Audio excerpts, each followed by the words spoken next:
The Dragon Lord Legacy Chapter 4 Recovery. Spike's sleep was not easy, nor was able to escape from his vivid dreams. His mind was scattered, weaved with memories from his life. He recounted colors, shapes, voices, and other things that made no sense to him. Quar dropped creatures of multiple colors that filled a rainbow. Several stood out more than others. Violet, white, and other colors varied from orange, sky blue, yellow, pink, and sapphire. Voices of warmth and laughter echoed into the back of his mind. Vivid images of seeing different areas, parts of the world he had never been to, at least that he could remember. Then came the exotic feelings, strange but wonderful things. He felt love from a white figure in a rainbow hue and her feathers cascading like a lava fall, but more happily. Then came amethyst eyes that looked down into his own, staring at them with love, hope, and more. Unlike his mother's eyes, they were young, intelligent, and full of love that he couldn't describe. It wasn't like the love of a mother, rather, they were that of a close friend or even a sibling. My number one assistant. He inhaled and exhaled deeply in his sleep. My, is that a baby dragon? He felt his claws tighten, almost as if he was trying to hold on to something. Such a gentle Drake. He whimpered lightly in his sleep, seeking a certain voice. May not be by blood, but you are still a child I can love. Tears slipped from his closed eyes, softly bringing him to a soft sob. I just want to be with you. I love you. That was his voice. That was his voice, and he told that to someone, not his mother's, but to someone dear to him, someone that pained him physically and mentally to forget. And then it turned on him. The pain came hard. Hold the scepter, we can still save you. He twisted and turned, groaning in his sleep, pain and fear etching in his face. Whimpers left his mouth. You dare strike my daughter? She trusted you. She cared for you. His blood boiled and he began to frantically toss and turn in his sleep, whimpering as the memories tore at him. And then a memory came to him, something that was so clear it seemed as if he was there. His eyes looked up at his mother, her bright violet eyes filled with sadness. The oddness of it was that he was almost matched in her height, and after that, he looked down and saw Ember. She was in extreme pain, her body looked worn and beaten, but her eyes, her amber eyes betrayed sadness, fear, and a hurt that was more emotional than anything. The pain returned with a vengeance on his chest as he stared at those saddened eyes, looking back at him. Then, his mind went to a blank as he felt himself floating in a sparkling void. He was surrounded by stars and swirls of colors akin to the night, but what made it stranger was that it felt familiar. A tug at his mind made him spin, trying to find where the pulling was coming from. Spike? He heard a voice, one familiar yet he couldn't pin it. Spike? It called out to him, this time louder. A feminine and beautiful voice came from the starry void. Spike, is that you? I can't seem to reach you. It is as if you are blind. Blind? How could he be blind? He could see it clearly. Your mind is hollow. Why? There was a pause before a short gasp. You lost your memory. The world around him began to spin, and from the void, he managed to see a vivid outline of a figure with a swaying mane of blue, as if her very hair was flowing clouds of stars.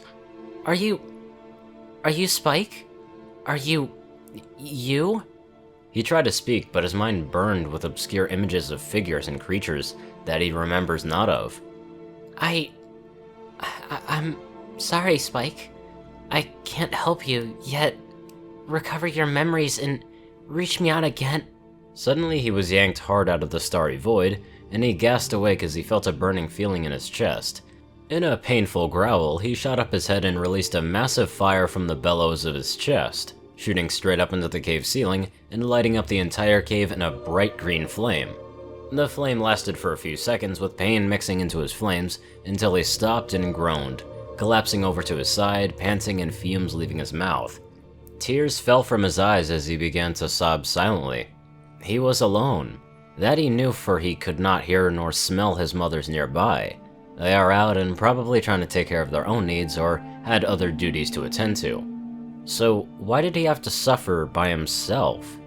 The cave softly echoed his cries as he laid there with pain in his chest. His heart hurt, both physically and figuratively, as his memory of hurting Ember filled his mind, replaying the scene.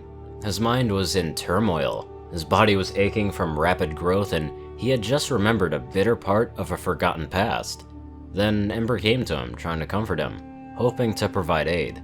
And then he struck her. He struck her down hard because his mind was broken. He hit and hurt the one that helped him in the beginning.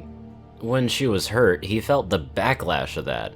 He felt her pain, and what was worse, there was some sort of feedback from that as well. It was like if something was torn or cut from him, and that when he struck Ember, he felt it affect him worse. He moaned in soft agony as his chest compressed itself. He tried to call for his mothers, call for anyone to help, but all that left him were soft cries of pain.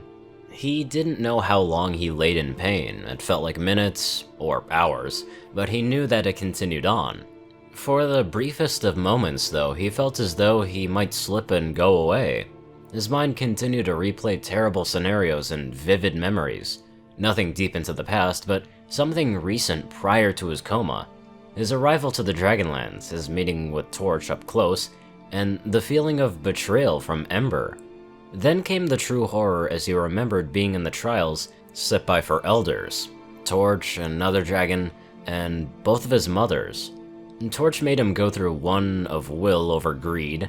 The other dragon made him recall history and how to deal with situations. Then his mother, his mama.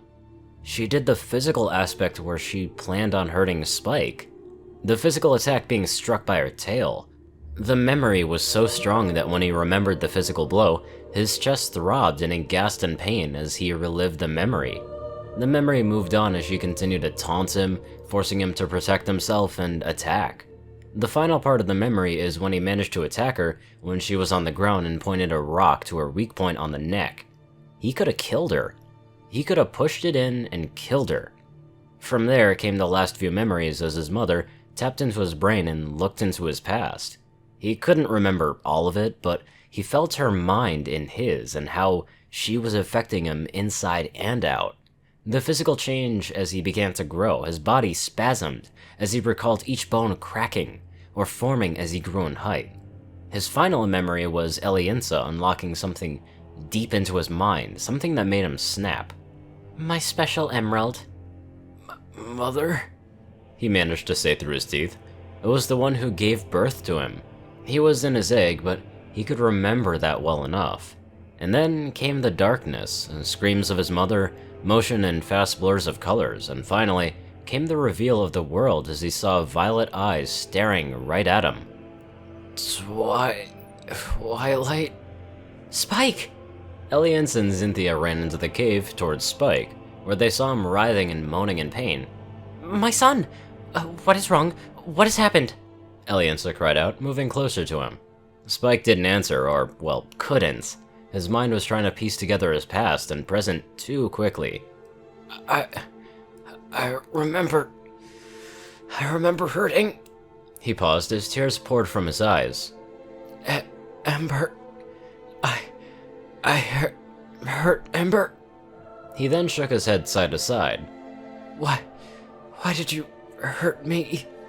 He couldn't understand the pain his mothers caused him. Why?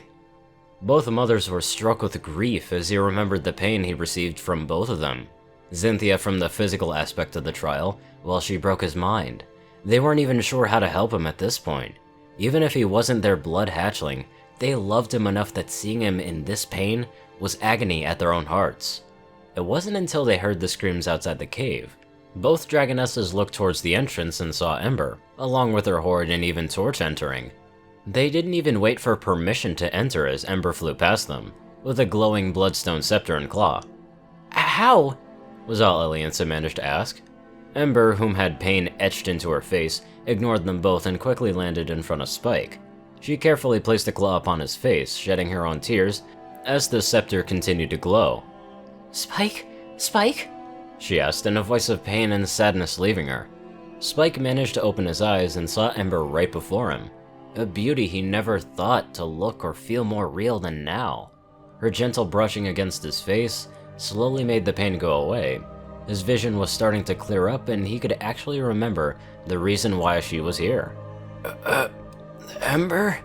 He asked through a raspy voice. His chest was still tight, but he slowly reached out with his palm towards her. She immediately grasped his, and she smiled as he held her claws tightly. Do you remember? Hope tugged at her heart, but staying at bay in case he was just hallucinating. He blinked with tears streaming down his face, looking away and beginning to cry softly. I remember hurting you. He quickly inhaled and exhaled with his cry, trying not to look at her but squeezing her palm tightly. The pain I caused you, me hitting you, He just couldn't continue and began to fully cry.